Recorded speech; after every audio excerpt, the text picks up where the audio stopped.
We're going to stop foreign funding for the purchase of our cocoa. We are going to raise domestic bonds. We have enough cedis in Ghana to pay for our cocoa. We're going to raise domestic bonds, buy our own cocoa. We don't need to collateralize the beans. I know the interesting part. We have the capacity to process 400,000 tons of those beans, processing capacity in Ghana. But because the beans are collateralized, we cannot even allocate those beans to the local processors. We have to ship all the beans outside. Now, if we buy the beans ourselves, we can take 400,000 tons out of the beans and give to our local processors to add value. That is what the Accra Reset is about. I say by 2030, there are not going to be any raw mineral ores leaving Ghana. You're not going to ship manganese ores out of Ghana raw.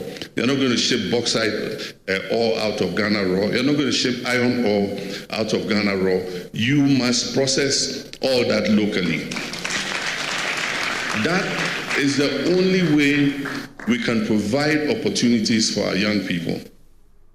Our young people are not as patient as our generation. They want to see that progress and prosperity today. And that is why Accra Reset has that urgency that we need to implement in order that we stop our young people from braving the dangers of the Sahara and the Mediterranean to try to get to Europe to look for opportunity. Africa's prosperity is not a threat to anybody in this world.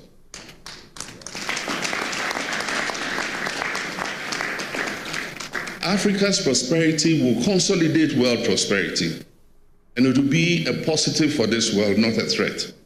And so we want to thank Barros Chapman for those kind words. El-Haj C spoke on behalf of our stakeholders, and we're happy that they are sacrificing their time and effort to join this great movement to create prosperity for Africa.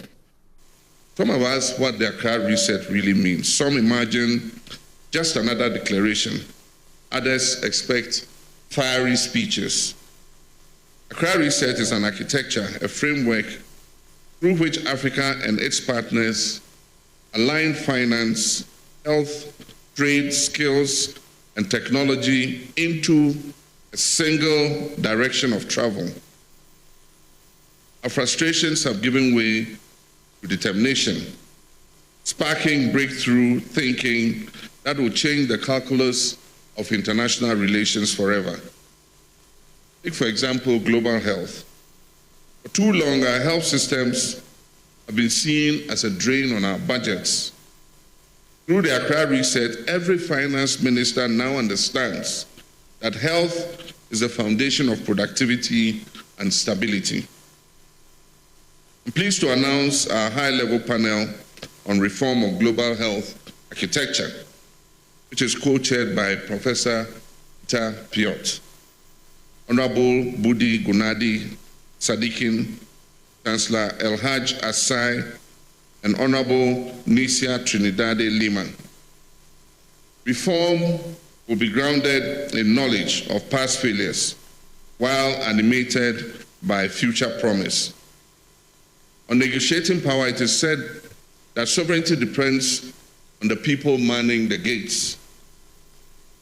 Technical work has begun on our sovereign negotiators certification program, cultivating a generation of deal makers who can navigate technology agreements, mineral contracts, and complex financing with confidence. On trade and mobility, through the African Continental Free Trade Hub and digital platforms, the League of Free Movement is taking on new meaning. Our global digital skills passport will ensure that the qualifications of young Africans are recognized across platforms and across the world. On global partnerships, the new Bandung spirit is gaining expression. Exchanges with South Korea, Singapore, India, and Indonesia are opening pathways for technological learning and digital trade.